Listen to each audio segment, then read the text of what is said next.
Assalamualaikum warahmatullahi wabarakatuh. Saya Ahmad Fahrul Abidin. Di sini saya akan menjelaskan tentang metode penelitian ilmiah.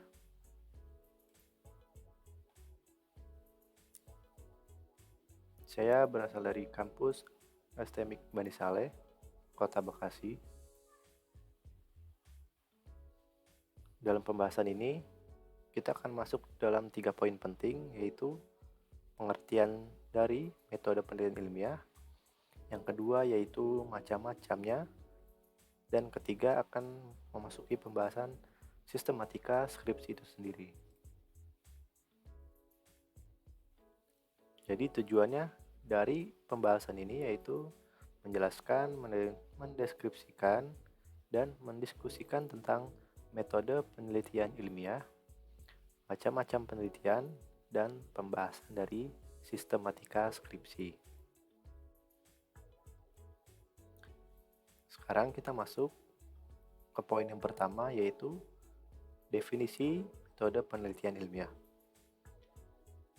Jadi, metode penelitian ilmiah itu suatu usaha penyelidikan yang sistematis dan cermat tentang suatu pokok persoalan atau subjek tertentu untuk menemukan atau memperbaiki fakta-fakta, teori-teori, atau aplikasi. Penelitian ilmiah bukanlah suatu kegiatan atau aktivitas yang hanya mempersoalkan kepastian, tetapi juga ingin mencari berbagai alternatif jawaban-jawaban suatu masalah yang ada atau fenomena saat ini, dalam lingkup sosial maupun masalah-masalah laboratoris. Maka dari penelitian itu sendiri memiliki tujuan untuk menemukan prinsip-prinsip umum atau menafsirkan suatu tingkah laku yang dapat digunakan untuk menerangkan dan mengendalikan kejadian-kejadian dalam lingkup pendidikan. Dalam penulisan, baik penulisan makalah, skripsi, tesis, dan disertasi, kebanyakan penelitian kurang memahami penyusunan kajian pustaka, dan terkadang peneliti mengalami kesulitan dalam menemukan dan menulis kajian-kajian pustaka yang sesuai dengan bidang yang diminatinya. Kita masuk yang poin kedua, yaitu macam-macam metode penelitian ilmiah. Jadi dalam metode penelitian ada beberapa macam, diantaranya sebagai berikut. Jadi yang pertama, ada metode penelitian survei. Metode penelitian survei merupakan suatu jenis metode penelitian kuantitatif yang dapat digunakan untuk mendapatkan data pada masa lampau ataupun saat ini. Data yang diperoleh meliputi keyakinan, pendapat, karakteristik, perilaku, hubungan variabel, dan untuk menguji hipotesis. Yang kedua ada apa? Yaitu metode penelitian eksperimen. Metode ini termasuk jenis metode penelitian kuantitatif.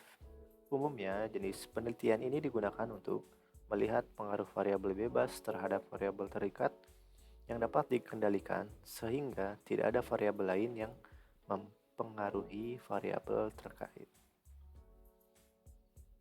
Yang ketiga ada penelitian eksperimen. Jadi, penelitian evaluasi dilakukan untuk mengetahui seberapa jauh pelaksanaan suatu perencanaan atau seberapa jauh tujuan tercapai. Dengan demikian, hasil dari penelitian evaluasi ini dapat digunakan sebagai bahan pertimbangan untuk meningkatkan kualitas perumusan, implementasi, maupun hasil dari suatu proyek, kebijakan, dan program.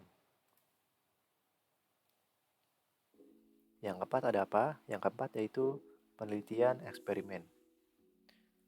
Mengutip dari buku Penelitian Pendidikan, Metode, Pendekatan, dan Jenis oleh Dr. Haji Salim, MPD, dan Dr. Haidir, SAG, MPD. Pada 2019, penelitian deskriptif memusatkan perhatian ke masalah-masalah aktual apa adanya pada saat penelitian tengah berlangsung. Saat ini kita masuk ke poin ketiga. Poin ketiga yaitu sistematika skripsi. Sistematika penulisan skripsi pada umumnya biasanya dapat dibagi ke dalam 3 bagian utama, yaitu ada bagian awal, bagian isi, dan bagian akhir. Jadi untuk bagian awal itu biasanya halaman sampul. Judul skripsi ditulis dengan huruf kapital dengan jenis yang biasa sering digunakan yaitu Times New Roman dengan ukuran 14 dengan jarak 1 spasi. Untuk syarat ini biasanya tergantung kebijakan kampus. Adapun pernyataan untuk kepentingan apa skripsi itu disusun ditulis dengan huruf book Antiko 12 dengan spasi 1 spasi. Yang kedua pastinya ada logo universitasnya. Yang ketiga nama lengkap mahasiswa, nomor induk mahasiswa, dan program studi yang sedang dijalani oleh mahasiswa tersebut. Yang keempat adalah nama lembaga-lembaga yang ditulis secara urut ke bawah, mulai dari fakultas hingga universitas yang diakhiri dengan tahun penyusunan skripsi. Warna sampul biasanya disesuaikan dengan warna identitas program studi masing-masing.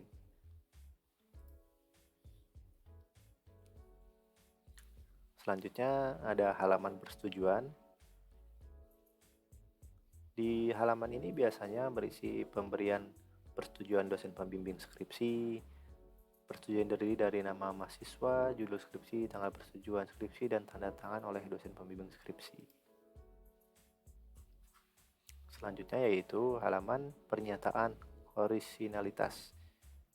Pada halaman ini sangat penting karena berisi pernyataan tertulis bahwa tugas akhir yang kalian susun adalah hasil karya yang dibuat sendiri dan ditulis dengan mengikuti kaidah penulisan ilmiah.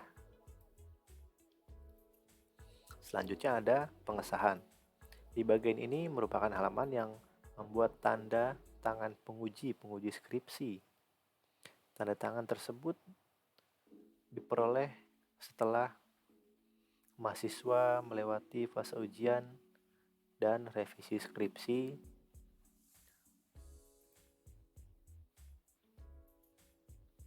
Selanjutnya ada kata pengantar. Biasanya halaman kata pengantar memuat pengantar singkat atas karya ilmiah yang dibuat, berupa ucapan terima kasih, memuat ucapan penghargaan kepada berbagai pihak yang telah membantu dalam penyusunan tugas akhir yang sedang dikerjakan. Selanjutnya itu abstrak. Jadi abstrak merupakan ikhtisar suatu tugas akhir yang memuat permasalahan, tujuan, metode penelitian, hasil, dan kesimpulan. Abstrak dibuat untuk memudahkan pembaca mengerti secara cepat isi tugas akhir untuk memutuskan apakah perlu membaca lebih lanjut atau tidak. Daftar isi biasanya memuat semua bagian tulisan beserta nomor halaman masing-masing yang ditulis sama dengan isi yang bersangkutan. Biasanya agar daftar isi ringkas dan jelas, subbab derajat, kedua, ketiga boleh tidak ditulis. Selanjutnya itu ada daftar tabel, daftar gambar, dan daftar lain.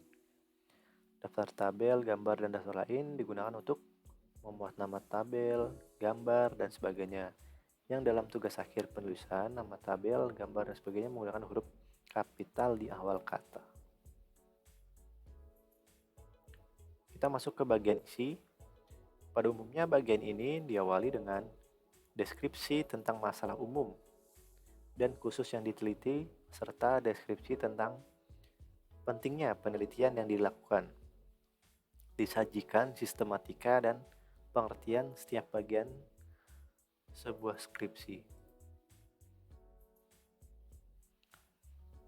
Dan di bagian isi biasanya ada Bab 1, pendahuluan yang isinya latar belakang penelitian yang sedang dijalani, identifikasi masalah, maksud dan tujuan penelitian, kegunaan penelitian, kerangka pemikiran, metodologi penelitian, lokasi dan waktu penelitian.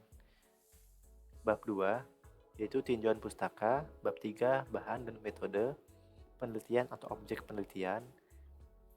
Dan bab 4, simpulan dan saran. Tapi biasanya, di setiap kampus memiliki persyaratan yang berbeda-beda. Tapi pada umumnya, hanya beberapa saja yang sedikit-sedikit berbeda.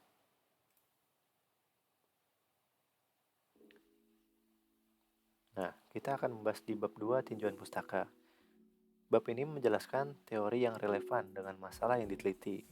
Selain itu, dapat pula berisi uraian tentang data sekunder, tersier yang diperoleh dari jurnal-jurnal ilmiah atau hasil penelitian pihak lain, yang dapat dijadikan asumsi atau bahan yang membuktikan terjadinya penalaran untuk menjawab masalah yang diajukan peneliti.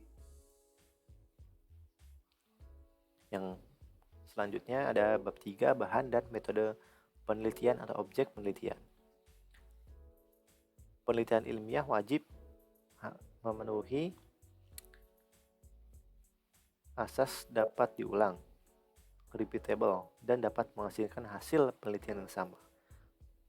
Oleh karena itu, bagian bahan dan metode penelitian harus diuraikan dengan jelas dan rinci sehingga jika ada orang yang memiliki kompetensi yang sama ingin melakukan penelitian yang sama, ia akan dapat mengikuti semua prosedur penelitian dan akan memperoleh hasil yang relatif sempurna. Selanjutnya, bab 4, hasil penelitian dan pembahasan. Hasil penelitian adalah bagian yang menjanjikan hasil dari penelitian yang dibuat dalam bentuk data. Selain dengan uraian, data penelitian dapat juga disajikan sebagai ilustrasi, gambar, foto, diagram, grafik, tabel, dan lain-lain. Bab 5 yaitu ada simpulan dan saran. Simpulan merupakan hasil analisis dan interpretasi.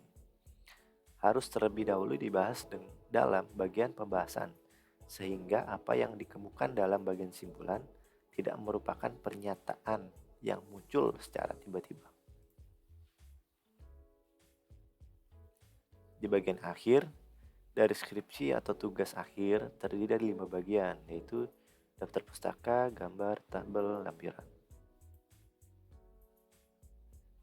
Yang pertama, daftar pustaka, yaitu biasanya bagian daftar pustaka diatur dalam halaman tersendiri. Biasanya di bagian akhir. Kedua itu gambar.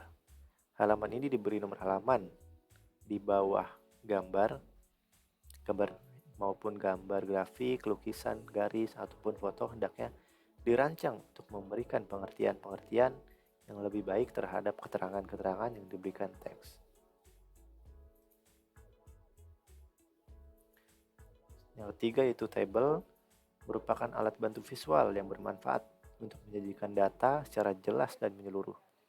Untuk itu, tabel hendaknya dirancang dengan baik dan cermat, susunannya logis dan sederhana. Yang keempat ada lampiran. Lampiran disajikan keterangan-keterangan yang dianggap penting untuk skripsi atau tugas akhir, tetapi yang akan mengganggu kelancaran membaca bila dicantumkan di bagian tubuh skripsi atau tugas akhir.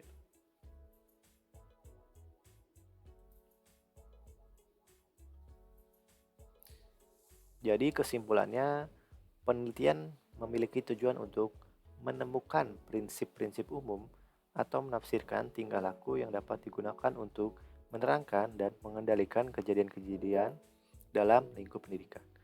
Dalam menyusun penelitian diperlukan sumber pengetahuan yang dapat dikelompokkan, yaitu pengalaman, otoritas, cara berpikir deduktif, cara berpikir induktif, dan pendekatan ilmiah. Terima kasih sudah menyimak apa yang saya jelaskan tentang metode penelitian ilmiah. Saya Ahmad Farul Abidin. Wassalamualaikum warahmatullahi wabarakatuh.